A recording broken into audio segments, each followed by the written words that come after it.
Hey guys, happy Monday. I'm Leslie Fiala Urbis. I'm a registered dietitian, personal trainer, and a coach. Always looking for more coaches, more participants, and I wanted to come at you today and talk to you a little bit about consistency, goals, and not giving up. So, to preface this, when I was in high school, there was such a thing as a white sweater. So, I need to hold up and probably tell you that I went to an all-girl Catholic high school in St. Louis, Missouri. Totally normal. It was not a boarding school. It's a very normal thing in St. Louis, Missouri, actually. There's a ton of all-guy schools, all-girl schools, and I attended an all-girl school. And there was such a thing as a white sweater. The white sweater, though, was not something you could buy. It was something you earned. You had to have a 4.0 in 3 of the 4 semesters to get this white sweater. And then every year that you got it, you got like a little chevron on the white sweater. Well, I think maybe I learned this in my freshman year, but my freshman year, I kind of tuned a lot of things out. So that was one of the things I tuned out, I think. And sophomore year came, and I apologize for all the correcting in my throat. I don't know where I got this scratchy throat from, but here it is. So anyways, so sophomore year, some of these girls started showing up in this white jacket. And I'm like, where did they get this white jacket from? And then I learned it was because they got a 4.0 3 out of the 4 semesters. Well, then I learned I got a 4.12, a 4.12, a 3.96, and a 3.96.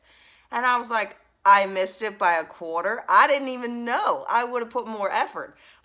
I would have put more effort, okay, was my initial thoughts. Now, I'm not even focused on that yet, but the next year, my sophomore year, I went all in. I was like, I'm going to have a 4.0 by the 3rd semester, and then I'm just going to keep it for the 4th one. And I did it. And I did it in years 3 and 4 as well. So my sophomore, junior, and senior year, I had above a 4.0 at my high school because I wanted to do it. Now, that was a goal I had set that had to be broken down over time. I could not achieve all 3 years in one semester. I had to wait. I had to put my effort in. I had to give it my all every day of the year.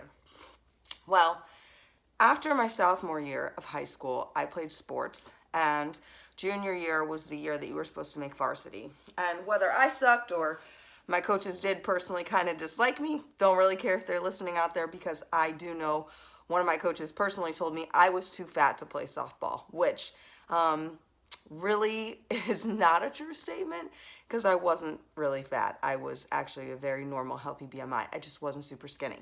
So, totally against the point. But when I went up for my junior year and it was varsity time, and she told me, I'm really sorry, but we're going to play you varsity and JV. I was kind of like, this is stupid. But I got to play, so I let it lie. But junior year is when exercise really clicks for me. I was 16 years old. It was August of, I don't even know, 2002, I'm thinking is when it was. And I loved exercise. And she called me fat, and I was not fat. I was just a normal, healthy BMI. I didn't eat extremely well, but I didn't eat bad. My mom's always cooked healthy. And it just really hit me super freaking hard. I can't believe that woman just called me fat in a nice way. Now, mind you, the teacher or the coach didn't really call me fat. You know, she used her words wisely. And to this day, I just have, sometimes when I'm working out, I push harder because I imagine showing that coach up now. I'm 10 pounds lighter than I was in high school. I am in much better shape. I have much more muscle mass. I could definitely take her down, okay? Not that I would want to, but our minds work like that, right? So anyways, so sophomore year junior year in the summer. So it must have been 2003, actually. Sorry, because I graduated in 04. Anyways, no, it was 2002. Anyways, total sideboard. I decided I was going to go all in working out wise too. So I knew it was going to take a lot of effort. I was giving all my studies, all of this time, so I would stay on top of everything, be ready for tests. And then I wanted to throw in the fact that I was going to walk in the morning with my mom and come home and run and do some agilities at night. And that was going to take a lot of time. So my planner was so detailed. It was like, okay, 5 a.m., wake up. 5:15, walk with mom. 6:15, get in the shower. 7 o'clock, get ready for the carpool. Because I picked up 3 girls in my junior year. So I had to be out the door by 7. I picked up 3 girls on my way to school. We got to school at 7:40, so everybody could be there on time and nobody was rushed. Because, you get demerits if you're late and all that good stuff. And then it was like, get done with school. I think we got off at 3:30. I don't remember. Maybe it was 4. I don't even know. And then if it was a practice day, what time practice started, what time it ended. If it was a game day, what time the game started, what time the game ended. And if it was a varsity game, what was I going to do homework-wise while varsity was playing versus just sitting there watching them play because I'm not getting anything else done. And then if I didn't play that game, when was I going to get my running and agility in and all that stuff. And I was so detailed. Every single day was mapped out, and still going to bed by 9 o'clock at night to get a good night's sleep because I was waking up at 5 a.m. the next morning with my mom. And I managed to do that my sophomore, junior, and senior year. I crushed it. Like every single day I was doing 2-a-days only because I was just walking with my mom in the morning. We weren't like running or extremely exerting ourselves. It's not like I was trying to do like massive workouts or anything like that. And really started focusing in on my diet and focusing in on those things. Now, I get it. That was way back when. So why am I bringing this up? Well, because I still live like that today, okay? I truly believe that that's a reason why I'm a really good entrepreneur and a reason why I have always wanted to run my own company, because I don't need someone there to watch me do my every move. And part of the reason why I left my job was because I had somebody like, I'm sorry, but you were 2 minutes late clocking in today. Really? Nothing happened in that 2 minutes. Everything's good to go. Oh, I'm really sorry, but you clocked out 7 minutes early. Well, all I was doing was holding the chair down, and I think gravity's got it covered, so I'm good to go, right? So my frustration began to build in my job, and I was no longer being helpful for people or for myself, and my mental capacity was going down and down and down and down and down. And I realized because I wasn't challenged. I wasn't happy. I was making money. I was helping my family, but I wasn't spending time with my daughter like I wanted to. I was always rushing and trying to do things because someone else was telling me that time clock mattered. So I had to be there between 5 minutes early, and I had to stay until the moment the clock turned the time I could leave, okay? And in my mind, this is sort of kind of like a punishment. Like, you get 7 minutes grace period each way. Why am I holding down a chair? Gravity has done a pretty good job of this. I am always on top of things. I saw the most patients every day. I'm not tooting my own horn, but these were like real life situations of why I chose to take the leap of faith and jump into this all in. And why am I talking to you about this? Because whether you're a fellow coach, or whether you're somebody who runs their own business, or whether you're somebody who's thinking about it, or whether you're a mom, or whether you're a dad, or whether you run 3 jobs and a household, whatever it is, you have to time things out. If you just let your life kind of like willy-nilly by, where are you going to go? What are you going to get out of it? What are you going to achieve? Like, if the day plays you, you're never going to play the day, and you're never going to have control over it. And I get it. There are some days that you get extremely tired and things like that. And today was one of my days. I was actually debating on doing this YouTube because I was like, I have 15 minutes to either close my eyes or 15 minutes to do this YouTube. And it just hit me, and it's been on my heart and really passionate about it because as I'm starting my new company, it's all about nutrition and personal training. It is about you learning how to fuel your body for yourself. I've run into like 4 or 5 people that have started the keto diet. I'm not against keto, okay? I just want you to learn how to fuel for life, okay? I love chips and salsa at Mexican restaurants, and you're never gonna get me to say no to those. And that are not keto friendly, not at all, okay? I like it. I haven't been to Red Lobster in years, but Red Lobster's free rolls, who says no to those? I have no idea. Charlie's rolls used to be pretty good to me. I don't remember what they taste like now. I haven't been there in years. Most really fine dine restaurants typically bring you free bread.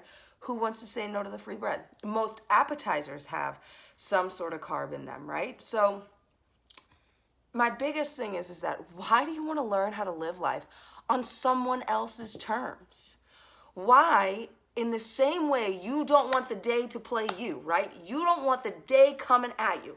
The day when you wake up and your car won't start and your kid woke you up an hour early and you spilt your coffee on the floor and your oatmeal didn't make right in the morning or at night or whatever you did, overnight oats, and it tasted nasty, and the day has come at you so hard.